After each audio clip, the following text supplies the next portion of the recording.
سلام، امروز حالتون چطوره؟ پیشنهاد. ممنون. حالا نوبت من. سلام، این جانب امیر مهر هستم. خوش اومدیم به شبکه یا مدار خودتون. فرانسوی مهر. خب اومدیم با یه بخش دیگه از بازی زیبا جذاب ویکتوریا 3 نسخه 1.6.2. 1.7 یکم باگ داره و سیستمش زمین تا آسمون با 1.6.2 فرق میکنه. الان یکم موسیقی رو تنظیم کردیم، مثلا کار خاصی نکردیم البته. و همچنین ما اینجا روسیه رو داریم. روسیه رو به یه جایی برسونیم بعد بریم سراغ 1.6.2. خب یادتون اگه باشه ما به دنبال آرمان‌های یک دوست عزیز و یک شخصی بودیم که آرزو داشت روسیه رو به آب‌های گرم وصل بکنه. این آرزوشو تا اونجایی که من اطلاع دارم با خود به اون دنیا برد این بنده خدا و ما الان داریم رنگ‌آمیزی می‌کنیم داخل نقشه. بخشایی که بخش قبلی حمله کرده بودیم و دست خودمون کرده بودیم ما الان داریم میگیم که آقا بیا همرنگ ما شو. داخل این جامعه زشته تو اگه همرنگ ما نباشی ولی همسوی ما باشی و هم فکر ما. اگه به خاطرتون بوده باشه ما حمله کردیم اینجا رو گرفتیم دیگه.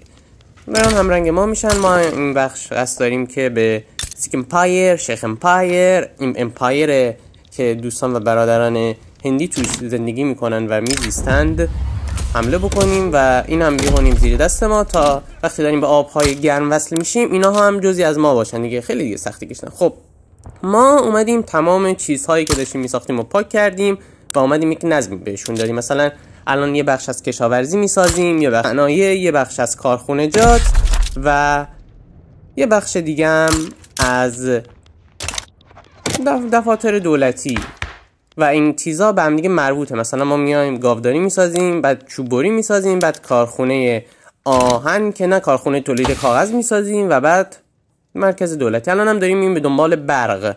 حالا شاید این وستار یه سری تغییر داریم، معلوم نیست دیگه چه بر سر ما میآید و سرنوشت ما چه خواهد شد. خب این چیزا داشت به هم دیگه مرتبطن. مثلا کاغذ و چوب و دفتر دولتی به هم دیگه مرتبطن. اینطوری وضعیت بازار یک ثباتی داره و ما منتظریم که یکم تنش جهانیمون بخوابه و بعد معدن فرو ریخت. ما منتظریم تنش جهانیمون یکمی بخوابه چرا که منطقه رو همرنگ خودمون کردیم.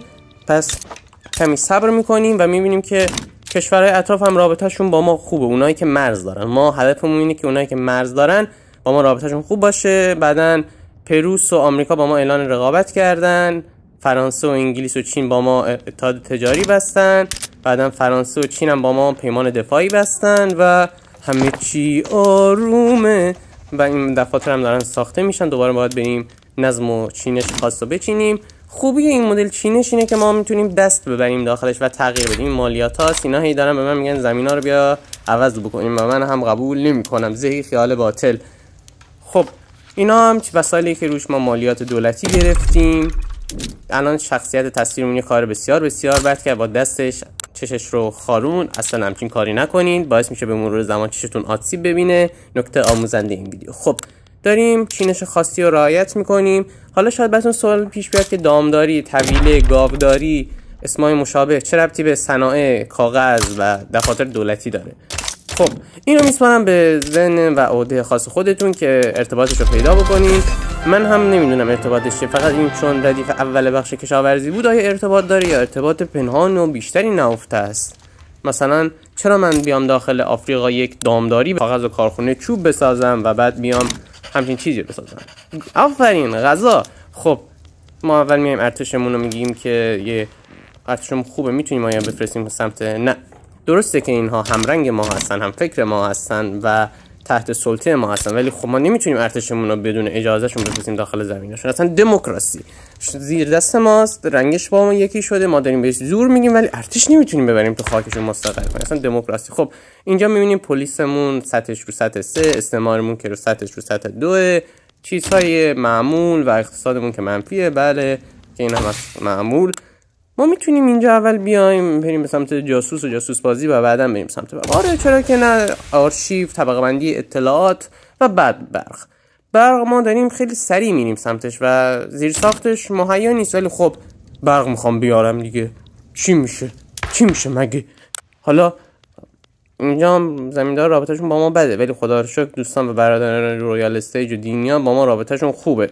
اگه به خاطرتون باشه من گفتم میخوام در این حال که زمیندارها و رویال استیج رو بیارم پایین، درصد کنترلشون در این حالم ببرم بالا، یعنی به تعادل برسونم، بعضی از دسترسی ها ازشون بگیرم، در عوض دسترسی دیگه ای بهشون بدم. چرا که ما قراره با کمونیست های عزیز مبارزه کنیم و کمونیست اصلا چیز خوبی نیست. این هم که ایرانه دیگه، ما میتونستیم با استفاده از ایران با پایگرم راحت‌تر و سریع‌تر برسیم، ولی خب ما این کار نکنیم. اصلا فکر نکنید چون که خودم ایرانی ام و دارم پارتی بازی میکنم این وسط و دوست ندارم برم سمت ایران، نه اصلا همچین چیزی نیست، اصلا سمت این چیزی نیست. خب ما دوباره به همون ترتیب قبلی چینش‌های کارخونه‌مون رو میچینیم تا ساخته بشن. میبینید که وقتی ساخته نمیشن اقتصادمون چقدر زیبا، چقدر خوب مثبت میشه. ما فعلا 102 تا یا 103 تا کارخونه داریم و این عالیه. چشتو نخارون انقدر بده نکن. خب و قطار ما راستی ساختیم و آلومینیوم و کارخونه موتورسازی هم پشتبندش ساختیم که داخل کشور باشه. بعد از ساخته شدن دفاتر دولتی ما فقط میریم سراغ ساختن اولین ها. البته اولین ها که نمیشه گفت، داخل روسیه همه چی هست، میریم سراغ ساخت دومین ها به طور وسیع، مثلا از هر چی دوم میاره. موتور و آلومینیوم قبلا گفته بودم به ناظرین گرامی. خب در حال ساخته شدن، رابطمون با همه جا خوب و متوسطه. اینها مناطقی هستند که ما داریم زمینه خاک خودمون میکنیم. برای آفریقایی 2 تا اضافه شدن، الان میام بهتون نشون میدم این گوشه ها. الان ما در این حال که داریم استعمار میکنیم داریم به خاک خودمون هم اضافه میکنیم. دسترسی پذیریمون رو گذاشته بودیم سمت آمریکای شمالی، آمریکای جنوبی، آمریکای مرکزی فعلا داخل بازی نیست، تا ببینیم که چی میشه. رابطمون رو با کارخونه‌دار پایین نمیاریم، پس بنزین بالا رو انتخاب میکنیم. همه چی فعلا بر وفق مراده. موتورم گران است. موتور چرا گرونه؟ چون آلومینیوم نیست. آلومینیوم چرا گرونه؟ چون که آهن و زغال سنگ نیست. آهن و زغال سنگ چرا نیست؟ چون که ابزارآلات نیست. ابزارآلات چرا نیست؟ چرا که چوب و آهن نیست. قشنگ این یک تار به هم دیگه اینها مرتبطن، هرچند غیر مستقیم ولی خب مرتبطن. الان نگاه کنید چقدر عجیب، اقتصادمون زیاد منفی نمیشه. چرا؟ چون که کارخونه زیادی درگیر نیست. اقتصادمون دقیقاً 2000 و حالا ما میگیم 3000 منفی میشه، 3000 رون منفی میشه. چرا که کارخونه زیادی درگیر ساخت ساز نیستن. خب ما میایم آهن رو میبینیم که میبینیم آهن خوب داریم داخل کشور، خدا رو شکر. از نظر آهنی غنیم، از نظر ابزارآلات هم آره خوب، نه اصلا افتضاح نرو پایین، آبرومون رو نبر. خب آره نه آره خیلی وضع ابزارآلاتمون خرابه، آهنمون هم آره دیگه خرابه. به هر حال ما داریم رو زیر ساخت کار میکنیم دیگه، میدونیم ما معنویاتیم بیشتر. آره حالا انشالله طبقه بندی اطلاعات و اینها باز بشه و ما بتونیم کاغذ در تعداد بالها چاپ بکنیم، در این زمینه حل میشه. آره خب دچار نقص فنی شدیم، خیلی عذر میخوام. این فکر کنم بار دومی که دچار نقص فنی میشیم. به هر حال سیستم پایینه، تجهیزات پایینه دیگه، راضی دیگه، ببخشید دیگه، همین فعلا همینه واقعا دیگه. آش کشک خاله است دیگه، بخورم پام نخورم پام دیگه. من واقعا شما عذر میخوام، نمیدونم متوجه نقص فنی شدین یا نه. اگه متوجه نشدین که اشکالی نداره دیگه، حرفمو با حرفام سرتون به درد نمیارم. میریم سراغ تیک امپایر، شیخ امپایر، امپراتوری هندوها.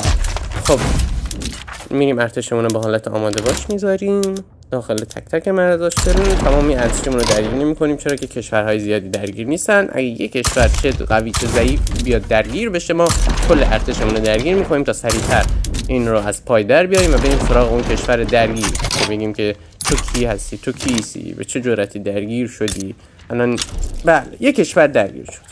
این کشوری که درگیر شد کجاست؟ آره شخصیت منم تعجب کرد، شخصیت تصویر ما. آره صبر بکن. آره الان ما میایم تک تک ارتشامون که فرمانده دارن و فرمانده ندارن و خانواده دارن و بی خانواده ان و نمیدونم هر چی که هست و آماده باش میذاریم تا به این جنگ ملحق بشه. علاوه بر اینکه کشورهایی که زیر دست ما و همرنگ ما هستن هم به ما داخل این جنگ کمک میکنن، ارتششون رو در حالت آماده باش گذاشتن. ما هم ارتشمون رو در حالت آماده باش میذاریم و میگیم که صورت پر قدرت برو جلو و صاف بکن زمین های روبرویی تو دل بندم. خب در حال صاف کردنیم. به درستی و به راستی ای فرزند پارسی، نه به درستی و به راستی ای فرزند روس، برو و بکن این چنین بر مرز و بوم طبل اگه در ظاهرتون داشته باشین که به فارسی باستانی چی میشه الان یکم هم معنی میشه. اگه هم به ظاهرتون نداشته باشین که اصلا مشکلی نیست، دنبال طبل پارسی قدیم نرید لطفا. خب نیروی دریاییمون رو اینجا مستقر میکنیم تا ارتباط بین دو دشمن و دو دشمن عزیزمون رو قطع بکنیم. می‌خواستم بگم دو دشمن عزیزمون رو قطع بکنیم که واقعا درست گفتم دیگه. اینا دوست هم دیگه، دشمن ما هم دیگه. آخه تو رو چه به اون؟ آخه مرز با هم دیگه ندارین، مشترک نیستین. من نمیدونم تو چرا می‌خوای به اون کمک بکنی. حالا بعدا ما سراغ تو هم میایم. وایس اول ما کارمون رو با اسکمپایر تموم بکنیم، بعدا میایم سراغ تو. خب کسی نمیاد طرف ما، یعنی اینقدر ما تنهاییم. حالا درست این دو تا کشورهای قوی نیستن و ارتششون در مجموع به تعداد ارتش منم نمیرسه و نصف ارتش منم نیست، ولی خب یعنی کسی طرفدار ما نیست، کسی همراه ما نیست. واقعا جای تأسف دارد. واقعا این اصلا صحنه زیبایی نیست، دل آدم میگیره، واقعا ناراحت کننده است. الان تو داری چی به نظر فکر میکنی؟ خب از عمق نگاهت که بگذریم میرویم وارد عمق فاجعه میشویم. چه چیزی بی‌معنی بود. خب از معنا اینا که دارن کل آفریقا رو بندگان خدا دور میزنن، مثلا نمیتونن از سمت ذخیره داریم می‌کنیم ضمن اعتیاد اگه یه شخص یک کشور دیگه وارد شد بتونیم فرار کنیم. خب فرار که نمیتونیم بکنیم، برمیگردی به زمانی که جنگ و وسطای جنگ، اواسط جنگی. یا نه میخوای چیزی میخوای پول یا وانیات بذاری یا یه چیزی خراجی بگیری، میترسی به خاطر این خراج چند تا کشور بیان سمتت. تازه الان من متوجه شدم. آخه تو چقدر باهوشی، اصلا کباب بزنیم باد بزنیم کباب نسوزه، کباب بزنیم باد بزنیم. خب مثال به درستی ادا نکردیم، فقط میخوای ازشون پول بگیری. خب والله اشکال نداره دیگه، به خواسته خودت هم احترام میذاریم. مثلا نه لازم نیست اینا از اون جدا بکنیم، بذار هر دو تا رو با هم دیگه داخل یه سلطه داره. خب میتونی ازش یه تیکه بگیری. نه به نظر من کار درستی نیست، اصلا روا بر ما نیست که بیاییم از یک کشور نیمه ضعیف یکم زمین بگیریم. بردهداری هم من نکنیم دیگه، مردمش راضی ان به اینکه برده باشن دیگه. حالا ما کی باشیم که بخوایم چشتو نخارون، ما کی باشیم بخوایم قضاوت بکنیم. به هر حال اینها تصمیماتی ان که شاید هم نگرفتن، نمیدونم واقعا. در هر حال نه تصمیماتی ان که گرفته شدن و از پیش فرضا هستن. مثلا شما داخل نسخه ویکتوریا 170 درست کنید، لسه مدارم سوخت. به این نگاه بکنیم می‌بینید که اصلا افغانستانی نیست، ایران چندین تا از بخشاش مثلا گرفته شده، استعمار شده نیست و شما با خودتون میگید این ایران درسته، اون ایران درسته، چی درسته چی غلطه. بعضیا مثلا میان به شما حرفای ناسزا میزنن. وارد جنگش بشیم. این با کی وارد جنگ شدیم؟ فرانسه بدبخت بیچاره، فرانسه مظلوم داخل جنگ داخلی رفته. بله فارسی کم بلد بود متاسفانه. واقعا چه میشه گفت؟ بهش ملحق میشیم، گناه داره فرانسه. حالا بعد از اینجا که اینا گرفتیم ارتشمون رو میفرستیم به سمت اروپا میشه گفت غربی، شرقیش میشه سمت ما، غربش میشه سمت اون. البته زنن شرق و مستقیم بری سر از غرب در میاری. نظری عجیبیه. نظر تو چیه؟ به چی اینقدر عمیق فکر میکنی؟ دفاتر دولتی با دفاتر دولتی داری عمیق فکر کنی؟ اصلا بر توی جوانه پارسی که در میزیستی داره. چی؟ تموم کنیم صحبت پایانی. می‌خواستم حرف بزنم ولی خب ما وارد جنگ شدیم. این جنگو که به ظاهر میشه جنگو نشون بدی که آره ما داریم به ظاهر جنگو میبریم، سیستم الان کن داره عمل میکنه، حقم داره، سیستم من قدیمیه، همین که اینا داره میکشه معجزه است. خب اینجا داریم میزنیم میریم جلو، داریم میبریم، اونجا هم داریم میریم کمک میکنیم. ما اصلا کی بودیم؟ پس فعلا خدا یار و نگهدارتون باشه. موقعای من خدا حافظتان.